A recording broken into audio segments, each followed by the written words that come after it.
એટલે તારું નામ ગોપાલ ગાંડો લખવાની જરૂર હતી. અરે ભાઈ, અમારું નેતા કિરીટભાઈ પટેલ છે, હતા અને રહેશે. થયું હોય તો એના વિશે, કેજરીવાલ વિશે એક વખત બોલ. તને ભાઈ અમારે જરૂર નથી. અમારે કિરીટભાઈ પટેલ છે, હતા અને રહેવાના. એટલે અમે વોટથી કિરીટભાઈને મત દેવાના. વિસાવદર બેઠક પરથી ભારતીય જનતા પાર્ટીએ ભલે ઉમેદવારની જાહેરાત ન કરી હોય, પરંતુ જૂનાગઢની અંદર વિસાવદર માટે ભારતીય જનતા પાર્ટીના ઉમેદવાર એ કિરીટ પટેલ નક્કી છે. આવું ભારતીય જનતા પાર્ટીના નેતાઓ ચોરે ને ચોકે ચર્ચા કરી રહ્યા છે. અને આ ચોરે ને ચોકે થતી ચર્ચા એ સોશિયલ મીડિયાની અંદર વાયરલ થઈ ગઈ છે. વિસાવદર અને ભેસાણ મત વિસ્તારની અંદર આવતું વિજાપુર ગામના સરપંચ, જેમણે આ વાત એ સોશિયલ મીડિયામાં આવીને ખુલીને કહી દીધું છે કે અહીં તો કિરીટ પટેલ જ છે, બાકી બધા રાહ જોતા રહેજો. નમસ્કાર, આપ જોઈ રહ્યા છો ન્યૂઝ રૂમ ને આપની સાથે હું છું પ્રદીપ.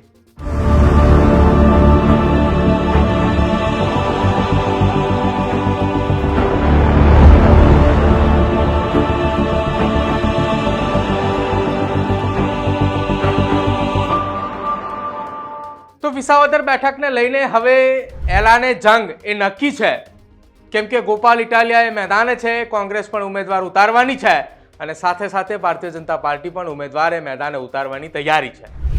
હવે બરોબર ઘડિયાળના કાંટા ઉપર લગભગ 36 થી 48 કલાકનો સમય વધ્યો છે અને 48 કલાકના સમય અંતર્ગત તમામ એ રાજકીય પાર્ટીના ઉમેદવારો કે જેને ચૂંટણી લડવાની ઈચ્છા છે એ પોતાનું ફોર્મ ભરશે.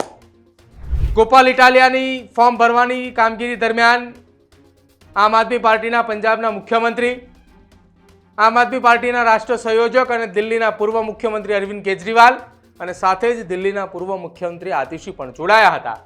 જો કે આ તમામની વચ્ચે હવે ગોપાલ ઇટાલિયાની સામે સહકારી આગેવાન કિરીટ પટેલ એ મેદાને ઉતરશે, આ નક્કી માનવામાં આવી રહ્યું છે. કિરીટ પટેલનું નામ એટલા માટે નક્કી માનવામાં આવી રહ્યું છે કે જૂનાગઢના વિસાવદર અને ભેસાણ મત વિસ્તારની અંદર ચોરે ને ચોકે ચર્ચા થઈ રહી છે કે અહીંયા કિરીટ પટેલ આવી રહ્યા છે. થોડા સમય પહેલા વરિષ્ઠ પત્રકારો અને રાજકીય વિશ્લેષકો જે ચર્ચાઓ કરી રહ્યા હતા કે વિસાવદરની અંદર 3 મુદ્દા મહત્વના છે: વચન છે, વર્ચસ્વ છે અને સાથે જ ભારતીય જનતા પાર્ટીનો એ ટ્રેક રેકોર્ડ કે એનાલિસિસ કરવું અને તેના આધારે ઉમેદવારની પસંદગી કરવી. એનાલિસિસની અંદર આખી વિસાવદર પેટા ચૂંટણીની અંદર હર્ષદ રીબડિયા ટોપ પર છે, ત્યારબાદ કિરીટ પટેલ પણ છે અને ભૂપત ભાયાણી કે જેમને વચન આપવામાં આવ્યું હતું એ થોડા નીચે ચાલી રહ્યા છે. જો કોઈ ક્યાંક એવી પણ ચર્ચાઓ ચાલી રહી છે કે ભૂપત ભાયાણીએ ચૂંટણી લડવા માટેની ના પાડી દીધી છે અને હવે સીધી ટક્કર હર્ષદ રીબડિયા અને કિરીટ પટેલની વચ્ચે છે, જેમાં ભારતીય જનતા પાર્ટીની અંદર વિસાવદર ભેસાણ મત વિસ્તારના કેટલાક ભારતીય જનતા પાર્ટીના નેતાઓ એ નક્કી માની રહ્યા છે કે અહીંયા કિરીટ પટેલ આવે છે અને ચોરે અને ચોકે થતી ચર્ચા એ વિસાવદર અને ભેસાણ મત વિસ્તારની અંદર આવતા જ વિજાપુર ગામના સરપંચ પરેશ મોરડિયાએ ખુલીને જાહેર કરી દીધું છે કે તમારાથી થાય એ કરી લો, અહીંયા તો કિરીટ પટેલ આવવાના છે. અને સાથે જ ગોપાલ ઇટાલિયા ઉપર ભડાસ જે કાઢી હતી એ ભડાસ કાઢવામાં બ્રેક લગાવી અથવા યુટર્ન મારવું એ ભૂલી ગયા અને કિરીટ પટેલના વાહવાહી કરવા માંડ્યા. મત અમે એમને જ આપવાના છીએ, એમને કેટલા કામો કર્યા છે 11 વર્ષની અંદર કોઈને પણ ખબર નથી. સાંભળો એકવાર એ કિરીટ પટેલને લઈને શું નિવેદન આપ્યું છે એ. બાકી દિલ્હીની અંદર તારી સરકારે જે ભ્રષ્ટાચાર કર્યા, ટ્રેવડ હોય તો એના વિશે, કેજરીવાલ વિશે એક વખત બોલ કે કેજરીવાલ જેલમાં શું કામ છે. આ ભાઈ એમ કહે છે કે કિરીટભાઈ પટેલ આમ ને તેમ ને. અરે ભાઈ, અમારું નેતા કિરીટભાઈ પટેલ છે, હતા અને રહેશે. તારે 2014 થી પૂછવું તો પૂછી લે કે ઈ કિરીટભાઈ પટેલે છેલ્લા 11 વર્ષની અંદર જુનાગઢ જિલ્લાની અંદર કેટલા લોકોના કેવા પ્રશ્નો ઓન ધ સ્પોટ સોલ્વ કર્યા છે. પછી ખેડૂતનો મુદ્દો હોય, લોકોનો મુદ્દો હોય, પોલીસનો મુદ્દો હોય, રેવન્યુ મુદ્દો હોય, પણ તું તો જાણે ખરેખર હકીકતમાં વિશ્વનો નેતા હોય એમ ભાષણ કરવા નીકળ્યો છો કે હું વિધાનસભા ગજવીશ. અરે ભાઈ, મારો એક ફોન નથી પડતો, તને એક ફોન કર્યો લવો નતો પડતો તારો, હું ઠેકડા મારશો. ડિબેટ કરવી હતી આવી જાજે. તું વિજાપુર જેની ઘરે આવ્યો એ બુટલેગર જેવા જ છે, પૂછી લેજે ગામમાં.